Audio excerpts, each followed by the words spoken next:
This thing is freaking awesome. You can completely feel this powerful 750 watt motor. As soon as you start pedaling, you can feel it instantly start helping you out, pushing you to even faster speeds. This thing is awesome.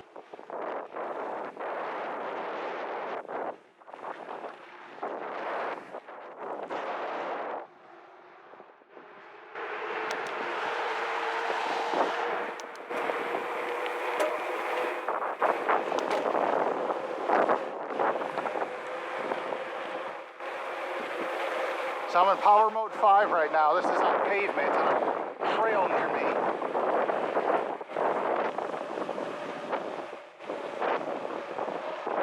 This thing is awesome.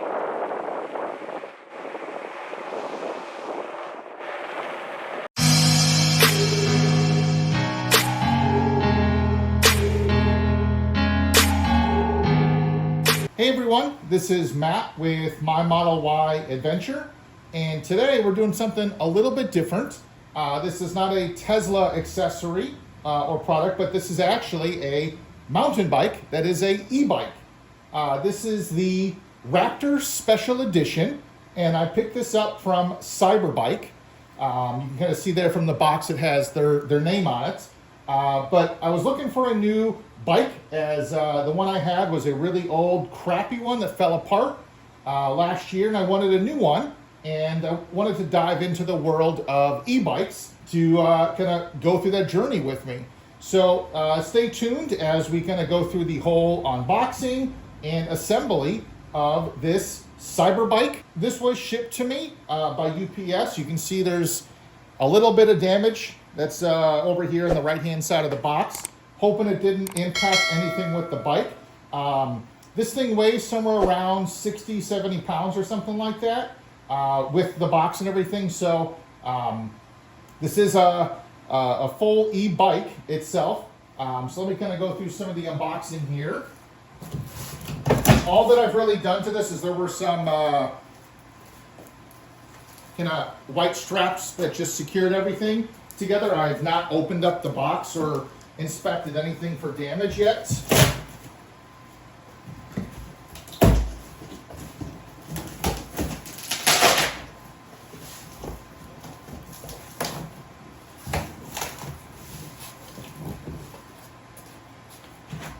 All right, so let me bring the camera up. I'm gonna leave my phone recording. I have this new Ace Hero Pro here.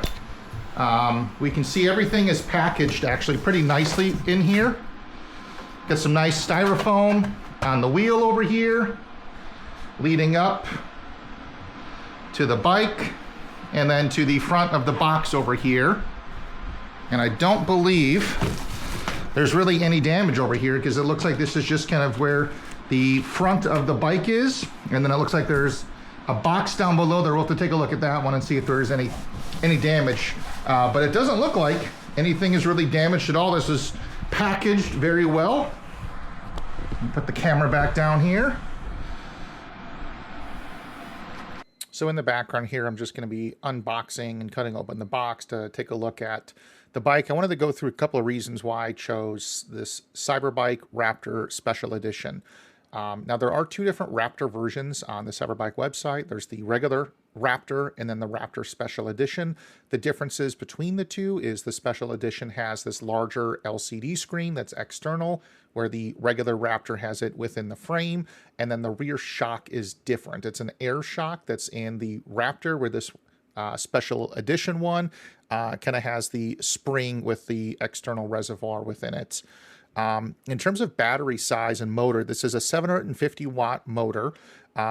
The battery itself is 624 watts, 624 watt hours, 48 volts, and it is 13 amp hours.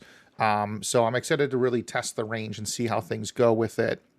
The bike itself, including the battery, but removing or excluding the pedals and kickstand, is 59 pounds. So I know I said earlier with shipping in the box and everything was over 70.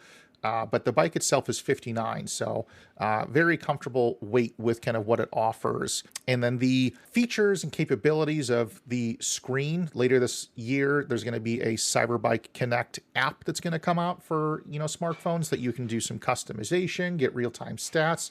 So I'm really looking forward to this. So I just pulled out that brown box that was in the front of the package, and let's go through what's in that. So inside here are some pedals. It also includes, it looks like a rear light that goes on the back of the bike. Oh, they also include a toolkit. Looks like just some Allen wrenches of various sizes. Your assembly guide, and then it looks like a operating handbook. Oh, they even have a, looks like a 15 millimeter wrench is also in the packet, or the box, I should say.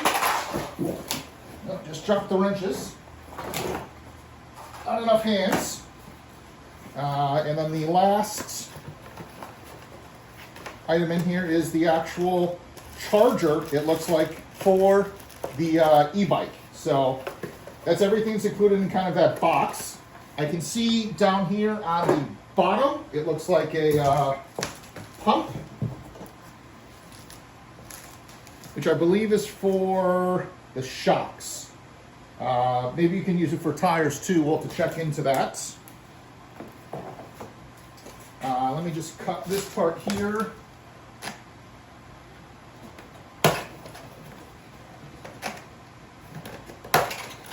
Making sure to not cut the tire. And this was the box that I'm assuming the pump was in, because this is empty. I'm going to throw that off to the side there. So let me pull this out of here.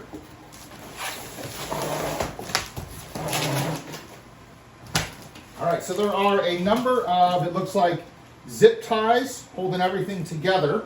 Let me cut all those off, and we'll kind of continue on with the process. So the first thing we're going to do is cut the zip ties that are holding this front wheel into place over here, and just move it out of the way. Looks like there's one there, one there. Finally, move it down here, one there. So we're just going to set this to the side. This does come shipped, it looks like, with some Maxxis tires. These are 29 by 2.4. If you hear some beeping, I don't know if you can hear that in the background or the kind of a loud noise. It's about 20 degrees here in the Chicago area. And I'm in my garage as a result. And it's a little chilly, so I do have a heater in my garage that I just installed to help make it a little warmer. It says it's about 50 degrees right now, so apologies in advance for kind of that louder noise if you can actually hear it. So I just want to say I'm looking in the manual, and I gotta love this part. It does say that when your e-bike is on, it is on, and that means you need to be ready for any torque applied to the pedal, and do not attempt to service the e-bike in any way with the power turned on. Certain authors of certain Cyberbike manuals have been known to damage their fingers in the chainring while neglecting such warnings, allegedly. So, gotta love these guys got a sense of humor, which is great to see that it's not just a by the book. These guys got some personality with it, so love to see it.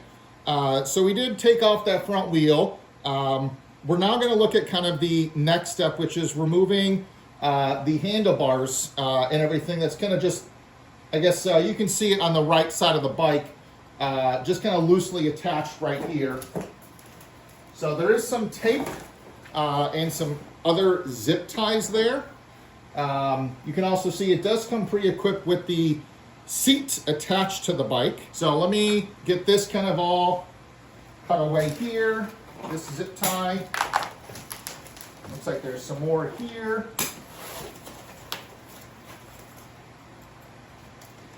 There is this cover over the screen. We're just going to leave this on here just for some added protection.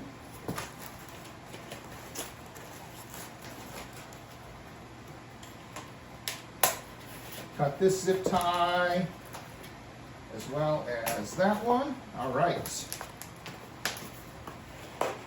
We don't need to take anything off the front forks for right now, but I am just going to cut some of the styrofoam wrapping here.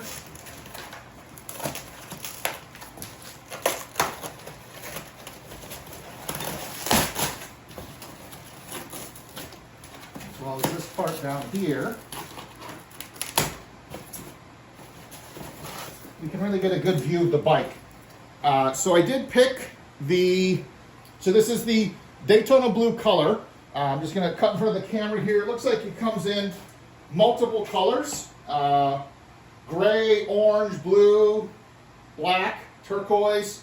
A bunch of different colors here in the side.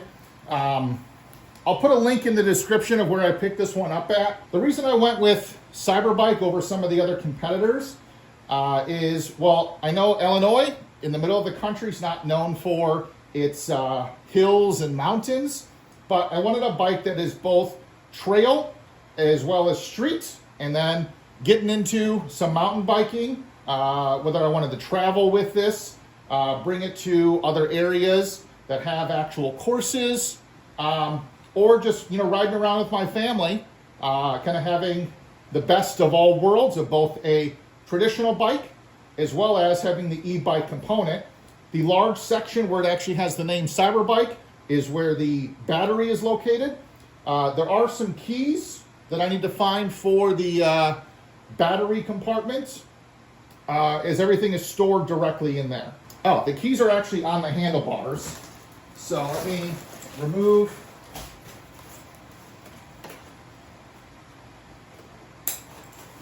They are located right here.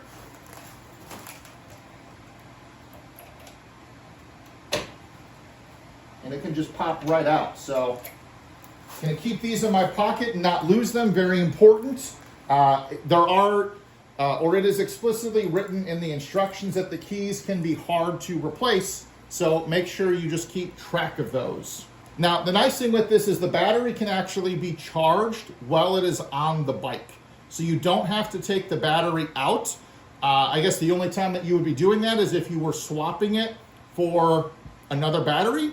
Otherwise, there's really not a need to remove it. So I'm going to go ahead and remove the rest of the kind of styrofoam coverings and zip ties, and we can continue on with the assembly. So in the background here, as you kind of see me cutting through the rest of the styrofoam, like wrappings and zip ties, and kind of unwrapping everything, I wanted to finish talking about why I chose specifically the Cyberbike for my next purchase, and talk through some of the features that it has that I haven't really covered yet. So one of the biggest reasons I chose the Cyberbike was their warranty. From what I've seen, it is kind of one of the top ones out there, and they have a lifetime frame warranty, a 3-year warranty on the motor, and then a 1-year warranty on the components on the bike as well as the battery. So that's very nice to see for coverage wise. And it's also UL certified. So I would have expected a bike in this price range to be that. So glad to see that that does actually cover that. In terms of like features, the bike does have a 10-speed gear set. It has a 50-tooth cassette. The rotors are, for both front and back, 203 millimeters. And for like component wise, a lot of the components are Wolf, through the Wolf brand. For brakes, it has 4-piston hydraulic brakes. For the front suspension, Wolf Prodigy Gold inverted forks. The nice thing with these is it does have the air adjustment. So I know I kind of unboxed, or it was already unboxed, it was the bottom of the box, the shock for the, the pump for the shocks. and you can adjust them. I show a little bit later on how to do that because I do change some of the PSIs within there.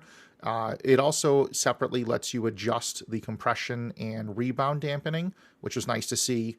For weight-wise, what the bike supports is 375 pounds, so it's a pretty generous amount. That does include whatever you weigh, plus whatever the bike weighs. And the bike weighs around 59 pounds, plus, you know, some minimal amount for the kickstand, if you, or unless you remove that, as well as the pedals. So lots of coverage there, and plus anything that you add for like cargo, whether it's a backpack or you have a, you know, rack or something. So you get a lot of capacity there. They do sell this bike in 2 different sizes, and I just want to call that out because you want to choose the right size based on what your height is. I have the large, extra large, which is for folks between 6'1" and 6'6". If you're smaller, the medium large one will probably fit you a lot better. And I know I mentioned it earlier, but the rear shock is through D&M, and it has that coil spring and kind of that remote reservoir. So that does also let you adjust the compression and rebound dampening. And the last thing I kind of wanted to talk about was the wheels, or I should say wheels, the tires are the Maxxis brand. So I hope that at least, I know this is a lot of information, a lot of it's on their website as well, but hope this was helpful as we kind of finish up wrapping, or I should say unwrapping the bike. And I did just remember one other thing I wanted to call out as well. The bike does have a dropper post. I've never had one of those. I'm very excited to kind of experience and use that because it will make getting on and off the bike a lot easier. Plus, if you're, you know, a hardcore mountain biker or, you know, going down trails, being able to adjust the seat position on the fly, I'm sure it will be very beneficial.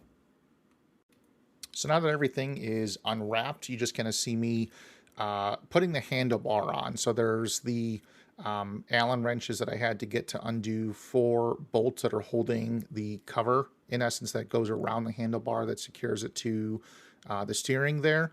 And there's a little like crosshair on the handlebar that I just use just to put it in a general position, because you'll want to change either the angle of it going up and down based on whatever your personal kind of comfort or preferences are. So after we kind of get that handlebar secured on there, I'm just going to tighten the bolts down, not to like the torque specs that they need to be, but just so it's secured and out of the way for us to kind of continue on, which is going to be getting the front wheel on as kind of the next steps here. So I'm just going to be cleaning up some of the garbage that's on the ground, you know, to make a clean space so we can continue on with getting the bike assembled.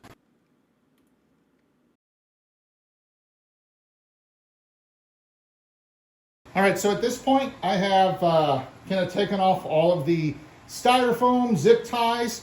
I just have loosely secured the handlebars just so they're out of the way for the assembly process. And kind of the next step we're going to do is put the front wheel onto the front of the bike. I lied, there's one last zip tie here. Let me remove this and we'll be good to go.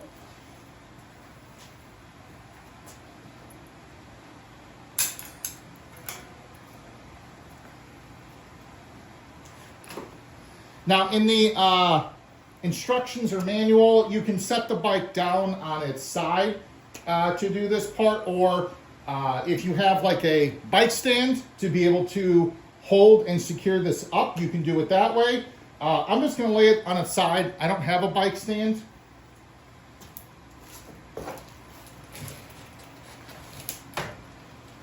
Let me push that back.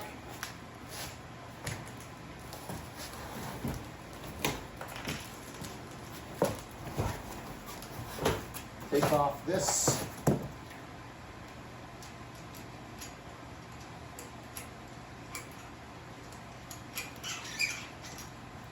Remove the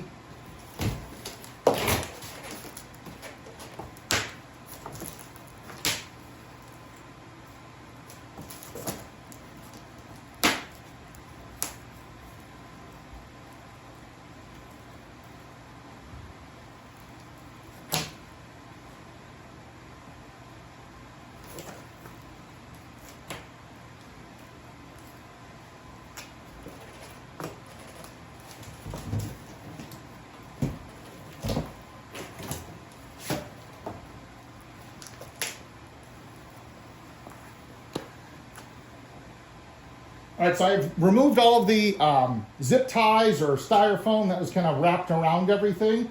And then I have just securely, or I should say lightly, secured the handlebars onto the head of the bike. And then the last part we need to do is secure the front wheel. So I do have the axle here. There's kind of the retaining nut on one side and then this on the other side. And on the front wheel, there is the rotor on one side for the brakes. So that's going to go, of course, on the side with the brake caliper. So it's now sitting on its front wheels. Of course, no bolts have been tightened yet. There are some pinch bolts, 2 of them on each side you'll have to tighten. You're, of course, going to want to tighten the head of the bike.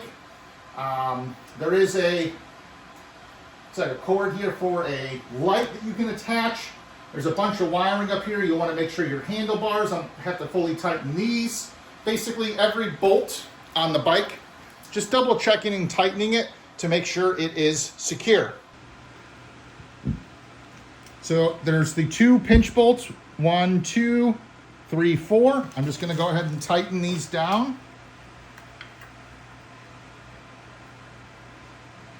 Just going to do some hand tight at first. I'm not going to crank them all down, or I should say crank one of them down before the others are kind of tightened.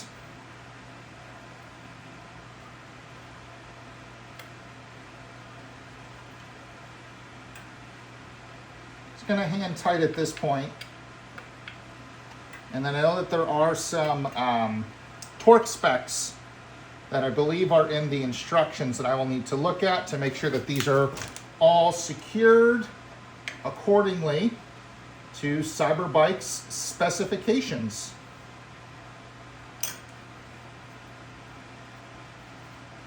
It's like there's 2 screws on each side here, kind of holding the fork shield that's on each side. Those look secure already. There's the head bolt here.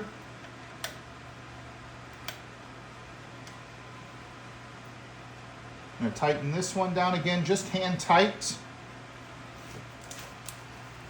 Let me move the camera here so you can see what I'm looking at. Here we go. So there's this silver bolt in the front on the forks here. Just hand tightening that. And then there's the head bolt up here behind.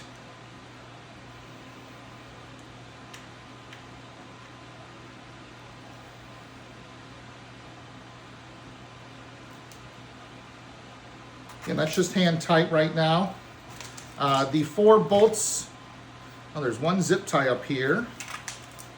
Let me remove that really quick.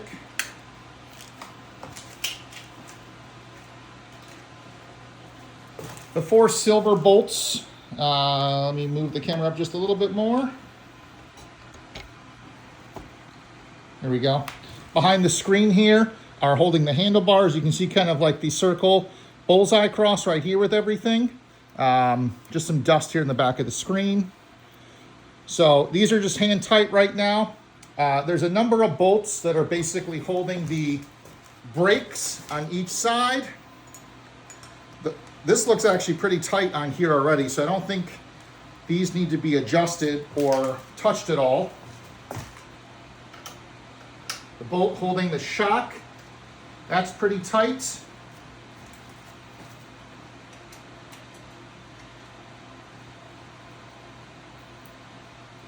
So that all looks good. Let me check the rear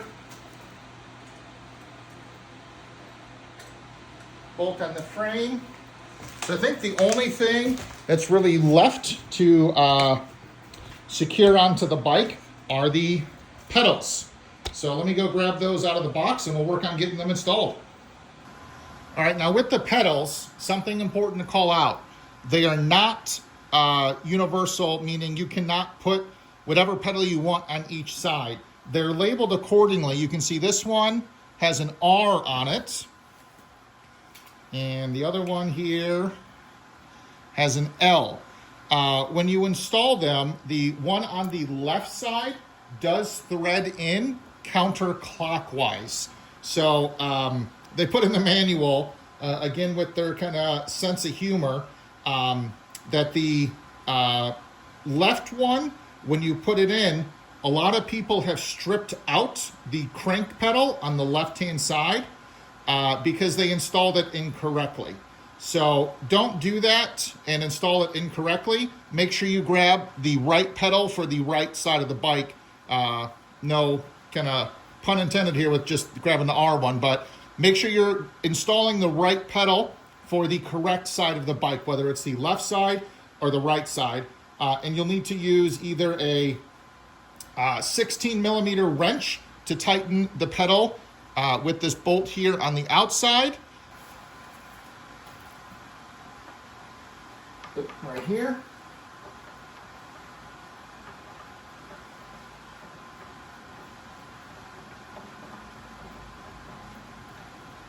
And tight. And I believe this is where that wrench that they supplied comes into play.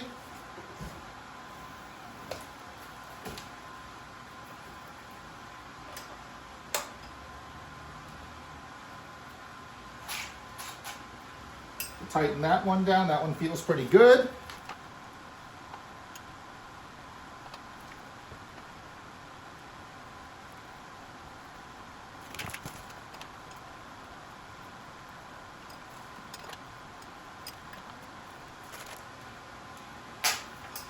All right, that one's nice and secure. So the left and right pedals are installed. Now, this bike does include a dropper seat, which is awesome. I've never had a dropper seat on a mountain bike or a bike before, but this one comes with the dropper seat already installed. It might need some adjustment, and again, with their funny personality here, they do say in the instruction manual, they have a Oscar-winning short video that better explains it. So I'm going to leave the Oscar-worthy documentary of how to do that to Cyberbike. Not for me to do. All right, that one's nice and secure. So the left and right pedals are installed. Now, this bike does include a dropper seat, which is awesome. I've never had a dropper seat on a mountain bike or a bike before, but this one comes with the dropper seat already installed. It might need some adjustment, and again, with their funny personality here, they do say in the instruction manual, they have a Oscar-winning short video that better explains it. So I'm gonna leave the Oscar-worthy documentary of how to do that to Cyberbike. Not for me to do.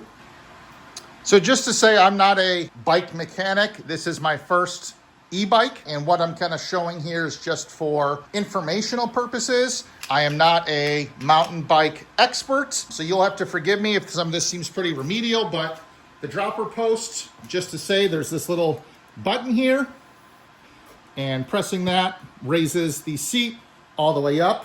If I just push this in, push the seat down, let go of the button, and it will kind of stay there. So this will be very useful when you're riding, because of course your weight's gonna be on here. You stand up on the pedals.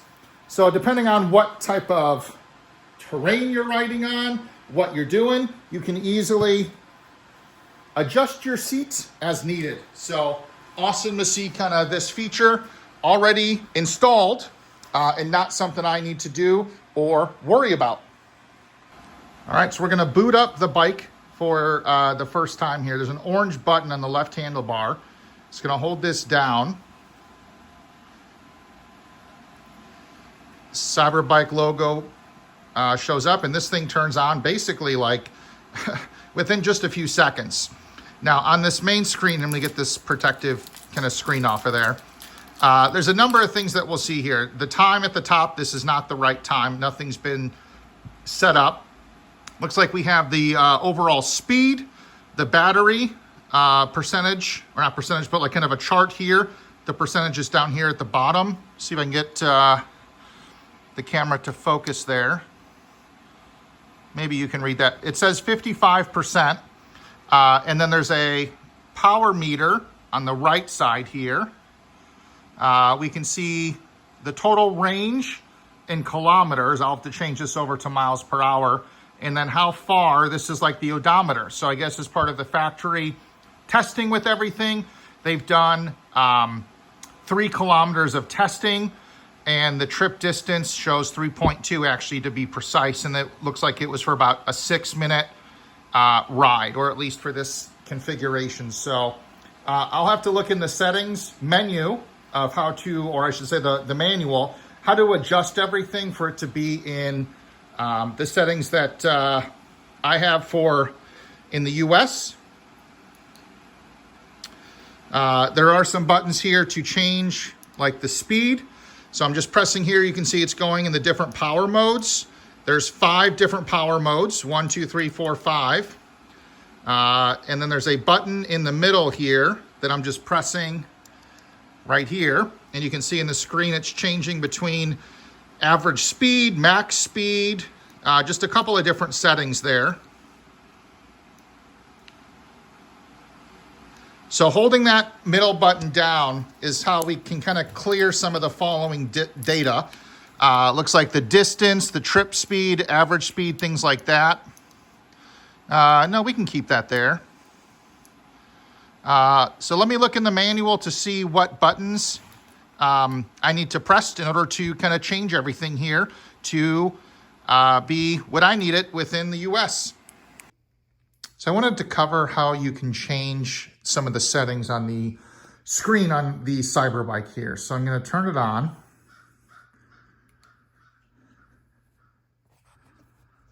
You can see it's loading up. And then immediately after it comes on, hold down. It's the M button here. And then this screen comes up. Let me see if I can change the brightness, get it to focus. There we go. So I'm going to change the units here from kilometers per hour to miles per hour. And the way that you can kind of navigate up and down on the screen here is with the up and down arrows. And then you just click that M button in the middle again to select the different options. So I chose miles per hour. We can change the black light settings here. It's at 5 by default, which you can see is just lowering the screen brightness.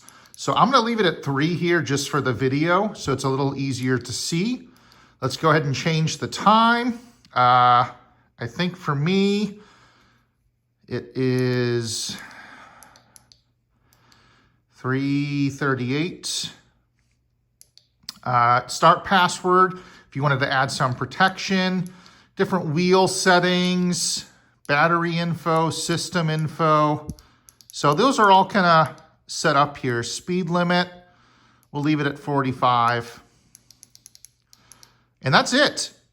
So now everything is in the correct, at least for what I need, in terms of speed and distance measurements are all set up to miles per hour instead of kilometers per hour.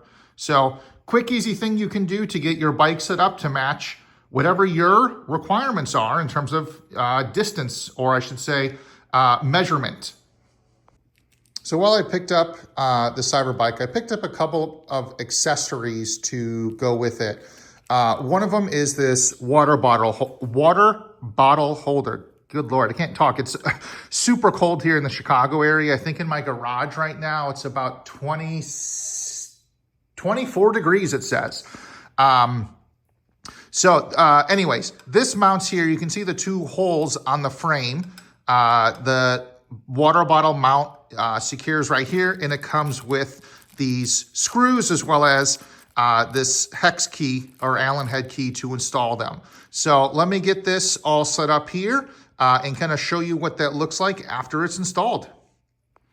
One of the other accessories I picked up is this light that can actually plug into one of the cables that is coming from the Cyberbike. And this can just install by basically taking off this one bolt, and it's got some washers behind it. You can slide this in and it will help secure it on there. So let me get this undone, get this on here, plug it in, and show you how it works. So I have the light bolted on here, just in between the bolt and then one of the washers. So there's basically a washer on each side of there. That's just holding there on there. The plug, I'll say to insert the plug into here, it is a very, very tight fit. At first I questioned, does this actually plug into here? Because it didn't feel like it actually fit, but it's to help make a watertight fitment in here. So it will go in. It's kind of what I'll say here. The next part is to actually configure the front forks shocks based on your weight, based on the kind of sag. I am by no means an expert to determine, sag and everything that's on there. There are a ton of videos from actual professionals, in the mountain biker space that, tell you exactly how to configure your sag based on, sitting on the bike, bouncing on it to figure how much to depress. There is a chart that's in the Cyberbike manuals that walks you through based on the sag and your weight and wheel sizes, what PSI to use in here. And you do want to make sure you use the shock pump that comes with your Cyberbike, not like a tire inflator. This is a low volume, high pressure system, and using like a tire inflator can damage your shocks. So I'm going to set this PSI to, based on all my calculations, what it should be at. You, of course, will set yours according to whatever your specs are or your desires. So once you have your shocks aired up, you, of course, want to set your PSI in your tires. And I forgot to mention, after you install the headlight, how do you turn it on? Well, when you have your Cyberbike powered on, hold down the plus button, and you'll see in the top left corner, the little kind of headlight comes on, and you can see it's illuminated. So same thing to turn it off. Hold down the plus button, turns off. So it's a nicer day out today, which is why I have my garage door open. But the last thing I did put on was this tail light. This is independently operated from like the headlight of the bike, and it just mounts on and clips on right here. And you just kind of press the button back here and it's on. So there's no, it does come with a charger. Like this just basically unscrews and has a USB-C charger. But that's kind of the last thing that you can kind of put on your bike for some safety at nighttime. So now that kind of everything is assembled, let me focus here, there we go. Everything is assembled on the bike. Now we need to do kind of the break-in procedure for the brakes to get them kind of operational. So to do so, you basically take your bike and you ride up to about 15, 20 miles an hour, slow down with the brake pedal for maybe just say the front ones first, to about 5 miles an hour, and do that about 5 times. And then you do the same thing with the back ones with just independently operating each brake pedal. So I'm gonna go through that process and then we'll take this baby for a ride. So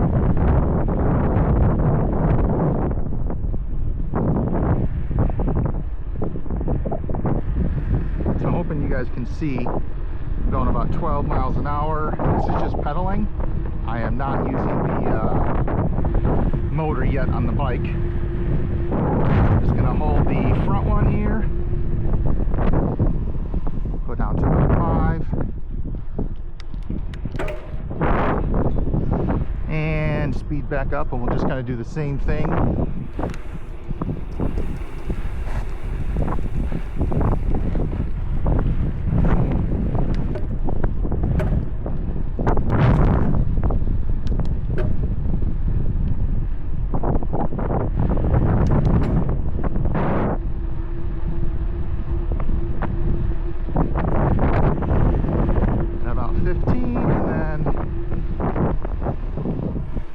To about 5.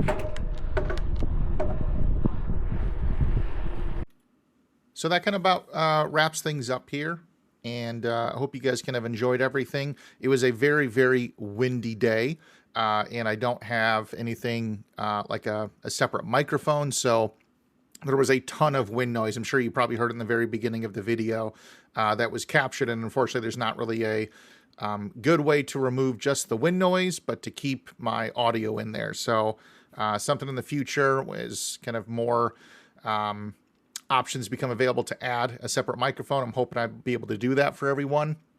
But again, this was the Cyberbike Raptor Special Edition one. I'm loving everything with this. After I have some time to be able to put some actual miles on this thing and the weather gets warmer here in the Chicago area, I'll be putting out another kind of further review video, giving my thoughts on battery performance and range of the bike, the performance of the bike itself. I am not a, mountain biker, a hardcore mountain biker, and there's not a lot of options here in the Chicago area. But I'm hoping to be able to take this thing when I travel places to ride around.